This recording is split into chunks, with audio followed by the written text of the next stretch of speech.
How to save your Roblox account on Google Smart Lock. Hello guys and welcome back to the channel. In today's video, I'm going to show you how you can save your Roblox account on Google Smart Lock. So let's get started. First of all, open up your phone settings and scroll all the way down till you find the option that says Google. So just scroll down till you find Google and just click on it. And here you gotta click on this autofill option. Then you'll be able to see two options. One is autofill with Google, other is SMS verification codes. So just click on autofill with Google and here you gotta click on passwords. After that, you gotta click on this gear icon at the top right and then you'll be able to see this option that says add more.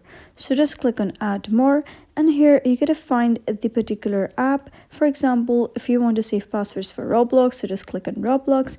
And then your Roblox account would automatically be saved by Google Smart Lock. And when you log into your Roblox account, it will automatically be saved on your Google Smart Lock. So that was how to save your Roblox account on Google Smart Lock. If you found this story helpful, give it a thumbs up and don't forget to subscribe for more helpful tutorials. I'll see you in the next video.